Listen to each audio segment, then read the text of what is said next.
Dentro de las diferentes entrevistas que hemos programado a lo largo de este tiempo, tenemos una importante, una especial y sobre todo una que es muy esperada. El señor Alfonso Espinosa de los Monteros. Mi saludo para usted desde Manabí y obviamente le escuchan a usted y le miran en todo el Ecuador y en el resto de países. Mi saludo, buenos días, mi estimado don Alfonso.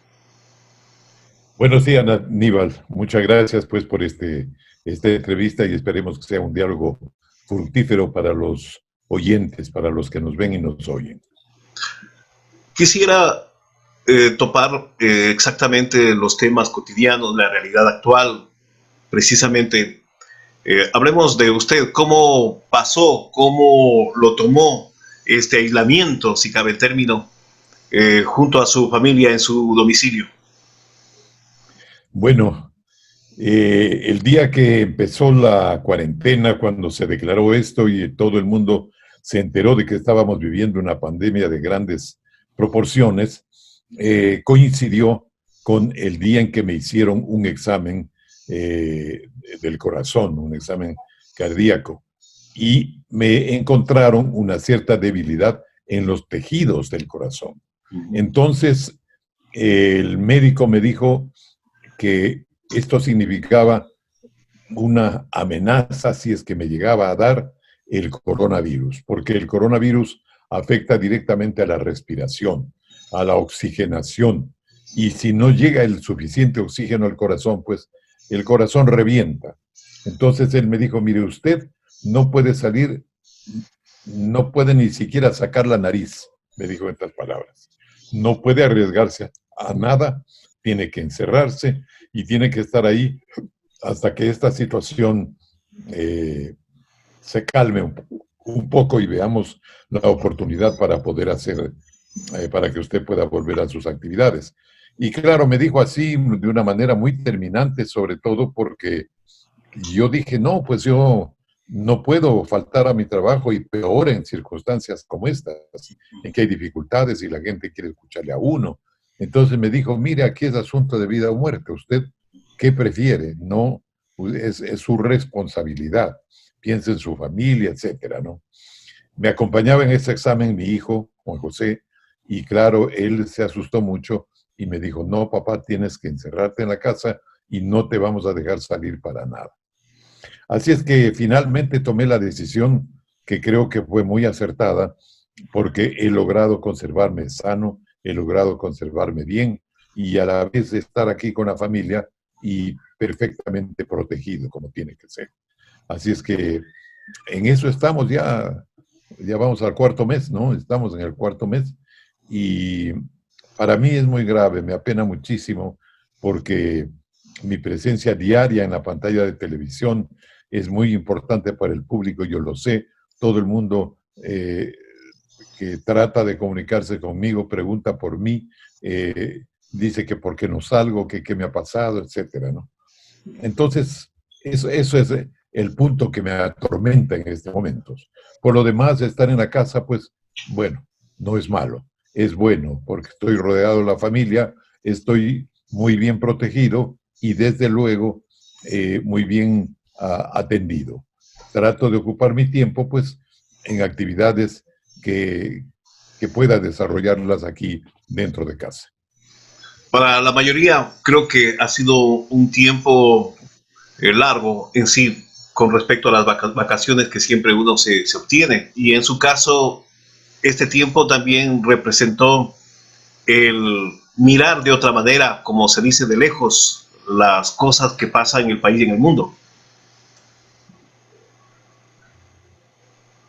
Bueno, no es que miramos de lejos, porque estamos muy cerca de todo lo que ocurre gracias a estas formas de comunicación como la que estamos utilizando ahora. Yo estoy en contacto permanente con el canal, con el Internet, pues uno tiene todos los medios de comunicación a su alcance, me entero de todas las noticias y estoy viviendo la misma angustia que vive el país en los últimos tiempos, por Usted tantas se encarga, razones, no solo usted se por la encarga enfermedad. don Alfonso, del libreto, de los guiones o de los editoriales finales que presenta el canal? Bueno, en circunstancias normales sí, pero ahora no puedo hacer eso, no puedo hacer, ni siquiera hicimos una prueba incluso de hacer vía Zoom o alguna intervención mía, pero no resultó adecuada. Y el canal me pidió más bien que espere a que pueda salir en el estudio, como siempre lo he hecho. Yo pues en mis actividades diarias, y como no estamos en pandemia, por supuesto, yo soy vicepresidente de noticias, entonces efectúo tareas de planificación y de control. Eh, y desde luego, con referencia al noticiero estelar de las 7 de la noche, yo me preocupo mucho, pues, de libreto y todo, escribo mis comentarios, arreglo ciertas presentaciones que necesitan cambios, en fin, o sea, intervengo directamente en todo el proceso de elaboración del noticiero, reviso videos, apruebo, en fin, eso con referencia al noticiero de las 8 de la noche, de las 7, perdón, de las 7. Ahora estamos a las 7. Con No logro respecto acostumbrarme a al cambio. contenidos y precisamente mensajes, ¿cree usted que le faltó eso, mayor credibilidad? No hablemos de medios, sino en general en el país, de las autoridades, para saber llevar la situación que se presentó en los meses, tanto marzo, abril. Bueno, desde luego en el canal pues hay personas que están ampliamente capacitadas y tienen ya la experiencia como para efectuar las distintas tareas. Y ellos han logrado hacer un trabajo bueno, un trabajo que está bien. Yo veo todos los días los noticieros, me doy cuenta que todo está andando bien. Si tengo que hacer una observación, pues hablo con mi personal, converso o utilizo el chat de noticias para irme enterando también de lo que pasa y doy ahí alguna indicación. Pero están haciéndose bien las cosas. Felizmente estamos haciendo bien, estamos cumpliendo con el público de una manera realmente eficaz, que eso es lo interesante, que el público tenga esa información diaria al instante en que se producen los hechos y que pueda, en definitiva, también enterarse y participar con sus ideas respecto a lo que ocurre en el país. A través del tiempo siempre nos han enseñado, o ustedes nos han mencionado, de que Coavisa ha tenido su propia producción, su propia búsqueda de la información, su propia trámite y por ende la difusión. En eso es Así es. indudable. Mi pregunta es con respecto al gobierno, a la vocería, a la credibilidad, que desde el primer momento obviamente ha ido cambiando voceros y por ende pues existió una duda de credibilidad al respecto en cuanto a lo oficial. Esa es mi pregunta ratificada, mi estimado don Alfonso.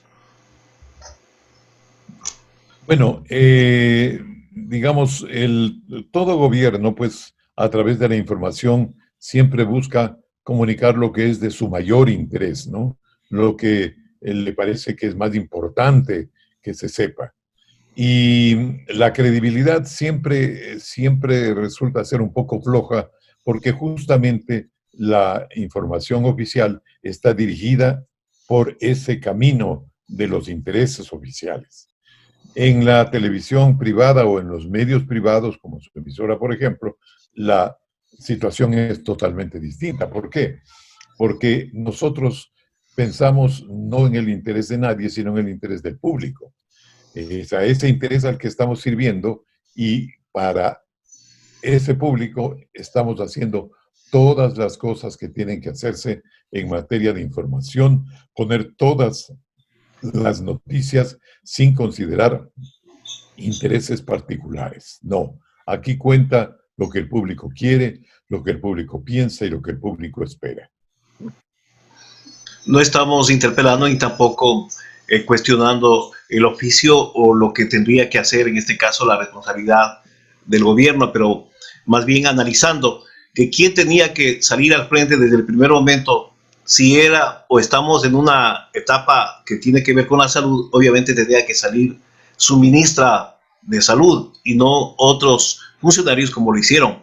Entonces, ¿piensa usted que se corrigió, que ¿Quedó aceptable esa postura en definitiva con los cambios que hizo el gobierno? Bueno, el gobierno hizo cambios, entiendo yo, buscando ser más eficiente, porque esta tarea de combatir la pandemia no es solo tarea de un ministro. Por eso se constituyó ese comité de emergencia a nivel nacional, que primero lo presidió el vicepresidente y después la ministra de Gobierno. Entonces allí seguramente se pensó, y con toda claridad, que había que darle al público toda la información, tomar todas las decisiones correctas, y ya fue una cuestión de equipo.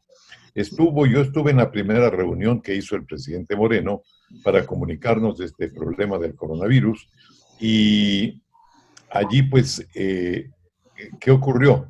Que estaba la ministra de Salud, estaba el ministro de Gobierno, estaba el ministro de Defensa, estaba casi todo el gabinete, porque el problema era tan serio que había que afrontarlo desde todos los ángulos. Estaba también la delegada de la Organización Mundial de la Salud, que ha sido la institución que va señalando los rumbos y las cosas que hay que hacer, y el gobierno ha seguido los planes de la OMS. Entonces, ya repito, no podía ser asunto de una sola persona, de un solo ministro, estaban allí prácticamente todos, el ministro de Comunicaciones estaba muy activo, porque precisamente todo esto había que trasladarlo al público. En fin, hubo pues una tarea de equipo, digamos, del lado del gobierno. ¿Dónde estaría la falencia o el error de la ministra para que haya tenido que ser reemplazada? Bueno, el tema de la ministra de una manera oficial no se llegó a divulgar, pero sí se supo que una declaración que había hecho la ministra Andaramuño no fue del agrado del gobierno, porque ella llegó a decir que no ha recibido el dinero suficiente para enfrentar la situación. Y de repente los demás ministros y el propio presidente le desmintieron. Entonces allí ya se produjo pues un entredicho un poco difícil de sobrellevar, y la ministra tuvo que renunciar. Pienso, Y, eso fue lo que se vio. Ahora, no sé, pues ya en la parte personal, íntima, digamos, del gabinete, si hubo algún otro tipo de reclamo para la ministra Andaramuño.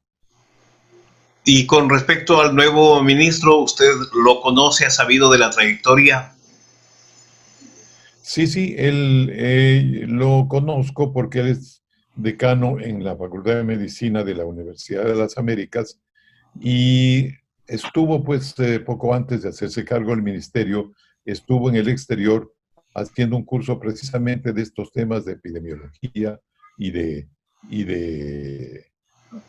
¿cómo diría? Eh, Especialidad. especialidad, exacto, en esta especialidad que ahora se ha vuelto importante. Pienso que el nombramiento fue bueno. Quizás al ministro lo que le falta a veces es un poco Ser la político. oportunidad de la comunicación, tal vez un necesario sentido político que hay que tener para poder manejar estos hechos. Entonces, el ministro habla como un profesional, pero habla seriamente. Yo creo que es una persona confiable. Ahora, con respecto a la comunicación, que tuvo que trascender internacionalmente, incluso con la opinión o el llamado de atención de medios internacionales para que pongan atención y también de alguna manera tomen asuntos, si cabe el término, los funcionarios de este gobierno. ¿Qué le parece a usted con respecto a lo que se dio, sobre todo con la cadena CNN? CNN. Sí, a mí me disgustó. La verdad es que me disgustó la actitud del periodista Fernando del Rincón, porque él se puso con todos los funcionarios ecuatorianos, se puso muy incisivo, muy directo, muy reclamante, sin considerar que este tema de la pandemia del coronavirus es un tema nuevo en el mundo. O sea, todos los gobiernos han tenido dificultades, han tenido errores. Entonces, de repente, él quería respuestas muy concretas, cifras y cosas que los ministros le daban con respecto a lo que conocía. Pero me parece que Del Rincón no manejó bien la entrevista de María Paula Romo como ministra de Gobierno y también la entrevista de Juan Sebastián Roldán como secretario de la Presidencia. No, o sea, no hay por qué llegar. Usted y yo hacemos entrevistas, sabemos cómo hay que llevar esto, lo importante es que el público entienda y sepa lo que está pasando. O sea, no tiene sentido crear polémica por alguna cosa, algún detalle que a lo mejor el entrevistado no puede responder en ese momento. Porque eso es humano. O sea, una persona no puede tener todas las ideas en la cabeza como para complacer al entrevistador de una manera así tan precisa, directa como quería Del Rincón. Creo que no fue una buena experiencia todo eso. Y en definitiva, la situación ya casa adentro, la situación de Guayaquil, de la desesperanza, de la desesperación, prácticamente ahora al control. ¿Cuál es su opinión? Usted que tanto tiempo, obviamente como ecuatoriano, ¿no? Pero tanto tiempo que vivió también en Guayaquil. Claro. Bueno, la situación de Guayaquil fue muy grave en los primeros tiempos por diversos factores, ¿no? Allí estaba terminando el periodo de vacaciones, ya se volvían a abrir los colegios, mucha gente volvía del exterior, pero no sabía que traía la enfermedad. Y eso fue lo que pasó con el primer caso de la señora esta de los Ríos, que se enfermó y después murió. Y ella trajo la enfermedad y se regó rápidamente. Después en Guayaquil hay otro factor que también hay que tomar en cuenta, y en la costa ecuatoriana en general, la mayoría de las personas se dedican al comercio, se dedican a la actividad de compra-venta en la calle. Entonces hay mucha gente que para conseguir el pan del día tiene que trabajar el mismo día. Entonces la gente no podía aceptar la idea de guardarse en su casa cuando su familia estaba requiriendo justamente supervivir y para eso necesitaba salir a ganarse el centavo. Entonces, ese factor también pienso que influyó mucho. Incluso aquí en Quito está influyendo mucho ahora que el tema se ha puesto muy serio acá en Quito y siguen aumentando los casos tremendamente. Resulta que en los barrios populares donde hay eh, mucho comercio informal es donde más está actuando el En los coronavirus. extremos, ¿no? Entonces, Parece que en el norte de en el Quito y en el extremo. sur de Quito. Exactamente. Y lo mismo pasaba con Guayaquil, sin tomar en cuenta, desde luego, que en Guayaquil todo barrio es bueno para el comercio informal. Entonces, la, la, la velocidad en que se produjo el contagio fue increíble. Y en los primeros días, todavía las autoridades no sabían bien cómo manejar esto. Los hospitales todavía no estaban preparados. Entonces, todo esto hubo que hacerlo e ir aprendiendo sobre la marcha. Por eso fue tan terrible la situación de Guayaquil. Y ahora vemos que aquí en Quito, pese a la experiencia de Guayaquil, estamos teniendo también dificultades serias. ¿Y cuál es su opinión con respecto a la actitud de la señora alcaldesa, la doctora Viteri, sobre el incidente que tuvo de prohibir el aterrizaje de aviones al aeropuerto? Bueno, creo que ahí a Cintia se le fue la mano, ¿no? No tenía que hacer eso, pero la entiendo porque también se desesperaba de ver que esta enfermedad empezaba a tomarse de la ciudad. Entonces pensaba que cualquier persona que venía del exterior podía tranquilamente traer la enfermedad y lo primero que se le ocurrió fue cerrar el aeropuerto. Y de una manera pues así un poco escandalosa porque puso a los carros del municipio en la pista aérea. O sea, no fue un procedimiento adecuado. Yo creo que allí pues ella se dejó dominar por, la preocupación, por el miedo y por la responsabilidad misma que le obligaba a tomar medidas en favor de la comunidad guayaquileña. Y el manejo del alcalde Yunda en esos meses, pero parece que ahora, Yunda empezó muy bien. Yunda empezó muy bien y la gente en Quito le respondió muy bien. Entonces, al principio, pues, en Quito teníamos una situación aparentemente controlada. Pero ya después cambiaron las cosas y el alcalde Yunda perdió prestigio, sobre todo cuando ya aparecieron los casos de corrupción en el propio municipio. Entonces, pienso que el alcalde ya no tiene que hacer más de lo que ha hecho y a que ahora la ciudadanía tiene que colaborar y esperemos pues que lleguemos al pico aquí en Quito y el nivel de contagios empiece a bajar.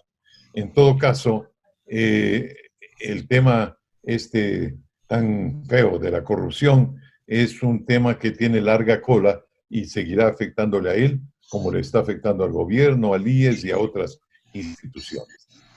Precisamente, ya que usted mencionó, entremos de ese tema y qué le parece que si es que lo analiza, ¿cree que ya se instaló en este gobierno o esas mafias, esos negociados vienen de otros años, de otros periodos, de otros gobiernos? Bueno, yo creo que esto viene de antes, ¿no? La corrupción siempre ha existido, pero nunca hemos visto tantos casos, ¿no? Por Y capítulos. tanto cinismo, porque entrar en una institución hospitalaria y tratar de aprovecharse del dinero perjudicando a los enfermos, a las personas que necesitan, eso es una maldad sin nombre, no sé, no sé cómo decir. Yo creo que la indignación de la gente es plenamente justificada frente a estos casos. Pero claro, eso ya estaba instalado, ¿no? Y viene de ciertas medidas se tomaron en el gobierno anterior. Por ejemplo, en el gobierno anterior se le quitó la facultad al CONADIS y se la pasó al Ministerio de Salud de emitir los carnets, que ahora es el último escándalo que tenemos al frente, ¿no? Los carnets estos para gozar de algunos beneficios y que son para los verdaderos discapacitados. Pero eso vino de una medida del gobierno anterior, pero se desató ahora. Antes seguramente estaba, porque se ve que hay pues por montones de estos casos irregulares en que se ha hecho concesiones en favor, y más penoso todavía, en favor de políticos, de asambleístas. No puede ser que estas personas hayan aprovechado de un procedimiento tan doloso, tan feo, para sacar ventajas de importar un auto o cosas así. Pero antes ya se dieron, pues, en los hospitales los contratos de compra-venta, donde los precios se exageraban y se amontonaban. ¿Para qué? Para crear una diferencia que quede a favor del negociante. Entonces, esos sobreprecios, en suma, se han convertido ahora, pues, en motivo incluso de acusación penal. Y esperemos que la Fiscalía siga actuando como ha venido haciéndolo contra la corrupción de una manera muy valiente, decidida y ajustándose a la ley, vaya tomando lecciones a las personas que han caído en este tipo de errores, por decir piadosamente. Estos Delitos, hay que delitos, decirlo con el nombre. hay que Delitos. decirlo con el nombre. Son Y, delitos, y así en es, están verdad, acusados como delitos y como delincuentes. uh-huh. Así es que esperemos que el sistema judicial también siga actuando y que en definitiva se llegue a poner orden y que no se vuelva a repetir esto. Estamos en vísperas de elecciones. Ojalá el nuevo gobierno logre poner orden en todo esto para que sus colaboradores no terminen uniéndose a esta fila de ladrones que hemos visto actuar ahora en este gobierno. El brote de temas, de escándalos, de denuncias prácticamente no nos hace o no nos permite seguir de forma cronológica, pero obviamente aprovechando su experiencia y su gran conocimiento al respecto y al día, podemos, por ejemplo, tratar el asunto del prefecto del Guayas. Lamentablemente el deportista, el periodista falleció. ¿Cómo miró usted y cuál es su sentir con respecto ya al ciudadano, al ser humano, Carlos Luis? Bueno, fue penoso que precisamente ya en la administración de Carlos Luis Morales se den estas adquisiciones dolosas con sobreprecios. O sea, él mismo empezó, que antes se hacía, a lo mejor, pero él mismo empezó esto firmando aquel contrato es decir, no firmando porque dijo que no ha firmado, pero sus colaboradores lo hicieron y la adquisición de medicinas se volvió un motivo de robo y de perjuicio. Que él haya estado involucrado, no lo sabremos mientras no haya la investigación, no esté finalizada la investigación de la Fiscalía. Y, por supuesto, si él no ha estado involucrado de una manera directa, al menos no debió haber permitido. Esta fue una compra de emergencia frente a la pandemia. Entonces, él debió haber estado mirando cada cifra, cada letra de ese contrato para que no ocurra lo que ocurrió. Me apena mucho por Carlos Luis Morales. Él era mi amigo, trabajó una época en Ecuavisa como comentarista deportivo. ¿Cómo llegó y quién le llevó a Carlos Luis a Ecuavisa? Bueno, él ya había tenido una experiencia en televisión, en uno de los canales locales, creo que era RTV, no estoy seguro, ya había tenido una experiencia. Entonces, cuando Ecuavisa necesitó un presentador de segmentos deportivos, consideró que él estaba haciéndolo bien y le llamó y él se unió al equipo de Ecuavisa. Pero después ya se fue a otro canal, pues ahí donde ya fue presentador de noticias, etcétera, etcétera. Y fue creciendo, digamos, como comunicador. Pero lastimosamente le gustaba la política, pienso que le gustaba demasiado. Yo creo, y usted como yo, sabemos que entre el periodismo y la política hay una distancia. Yo siempre comparo con las líneas paralelas del ferrocarril. Pueden ir hacia el mismo objetivo, que es el de servir al país, pero no unirse jamás. Esa es la verdad. Pero él se mezcló. De repente ya estaba con el PRE, después ya estaba con Alianza País. Es decir, conforme los partidos se iban poniendo de moda, él se iba cambiando. Llegó al Partido Social Cristiano y llegó a la prefectura. Entonces, eso es un error tremendo, el momento en que un periodista se mezcla con la política. Si uno quiere ser político, porque también puede ser una gran tentación para uno servir como político al país. ¿Por qué? Porque los periodistas estamos viendo los acontecimientos un poco más de cerca que la gente común y también nos mueve la conciencia y de repente nos da ganas de actuar de manera directa. Pero si uno toma esa decisión, debe definitivamente llevar los mismos valores de honestidad que cultiva como periodista, debe llevar al campo político y mostrarse como un político serio, honesto, prepararse, en fin, hacer las cosas que debe hacer. Pero, y no volver nunca más al periodismo, porque Un si uno viaje ya sin es retorno. político, ya para qué volver al periodismo? Para seguir aprovechando. Tampoco es bueno eso. No es bueno. Entremos ya en el plano político. Me gustaría saber cómo mira usted la situación del país, pero antes de las candidaturas. La sentencia al expresidente Correa cree que es la que esperaba la comunidad, esperaban quienes lo acusaron. Bueno, la fiscalía pidió pues los 8 años de prisión y otras cosas más. Y ahora le corresponde ratificar, es decir, ya el primer tribunal ratificó ese pedido de la fiscalía y puso esa sentencia. Pero está en apelación y un segundo tribunal tendrá que decidir. De eso dependerá pues la participación o no participación en política del expresidente. Yo creo que va a tener serias dificultades. En cualquier día de esto se da el pronunciamiento en segunda instancia y ese pronunciamiento yo estoy convencido de que va a ser una declaración, una ratificación del pronunciamiento anterior. Porque hasta aquí todo lo que la fiscal demostró es perfectamente real, perfectamente creíble. O sea, lo que se hizo para aprovecharse de los dineros en esos contratos que hizo el gobierno, eh, está comprobado. Yo creo en lo que dice la fiscalía y me parece comprobado. Desde luego yo no soy abogado, no soy juez para decir la última palabra. Pero para eso está este tribunal que tiene que actuar ahora y ver, en definitiva, si hay que ratificarle o no la sentencia de Rafael Correa.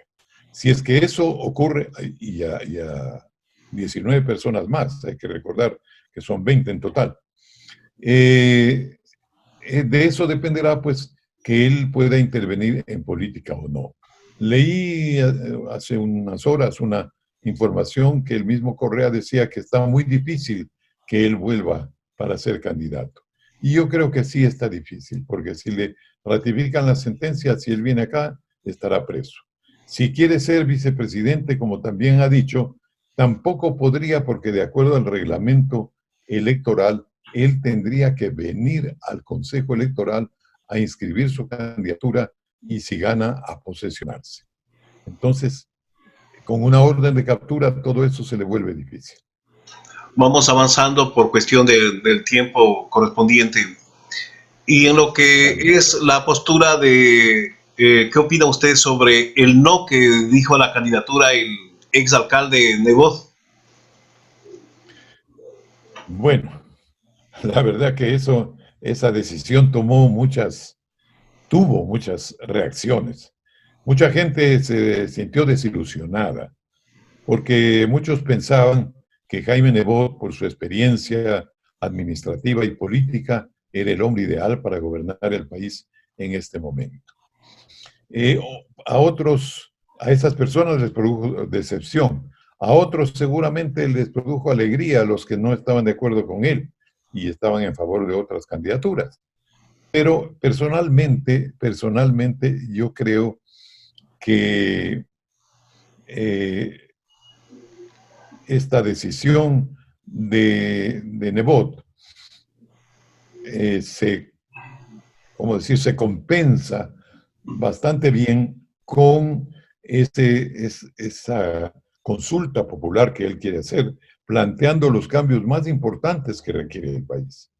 Yo creo que ese puede ser un gran aporte, no, más que para este gobierno, para los futuros gobiernos, ¿no?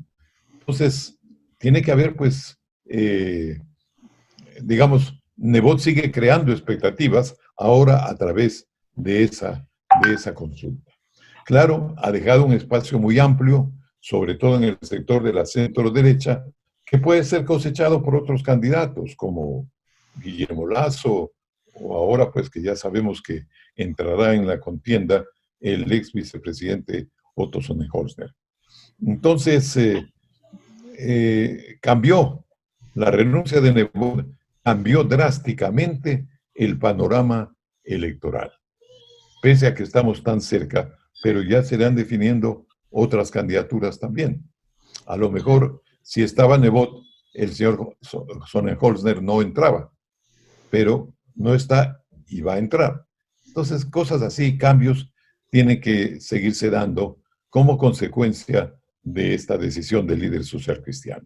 ¿Usted se Después de recuerda del dueño del país? ¿Se parece o quisiera llegar a eso precisamente desde atrás, desde lejos, con las leyes, con... Alguien comentaba eso también.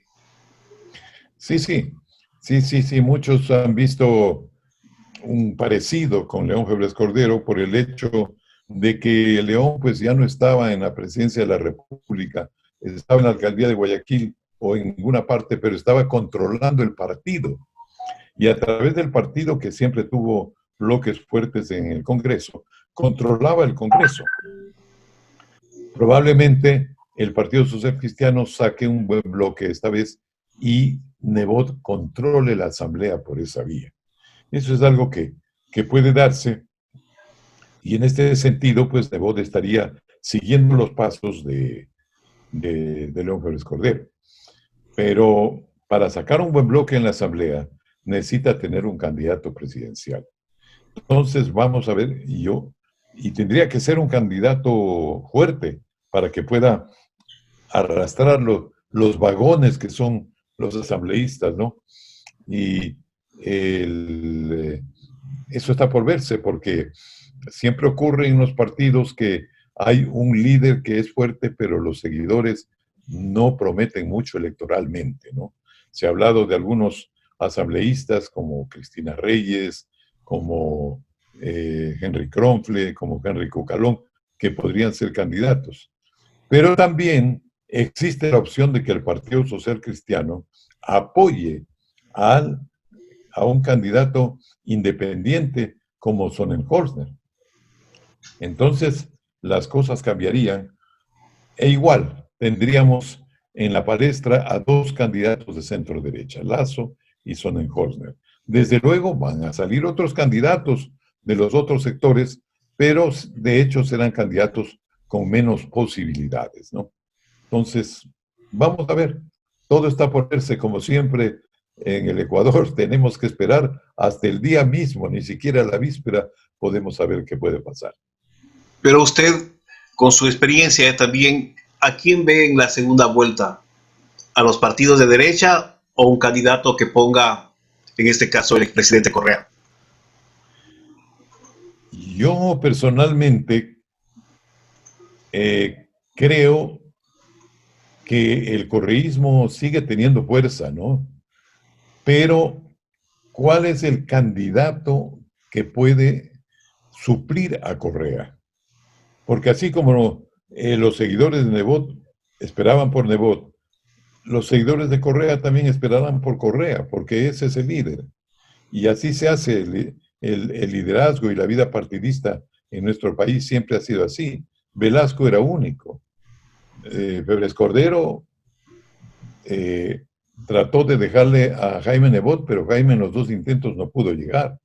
Eh, el único caso de un delfín, como se dice, que se concretó fue el caso de Osvaldo Hurtado y Yamil Maguad. Pero no es siempre lo que tiene que ocurrir. Ahora, en los otros partidos también se moverán las fichas, aunque no hay partidos prácticamente en el Ecuador, pero hay grupos de poder que van a querer poner sus candidatos. La centroizquierda va a estar ahí. Por supuesto, Correa pondrá a uno de sus seguidores. Entonces la pregunta ahí es ¿quién? ¿Un asambleísta o una asambleísta?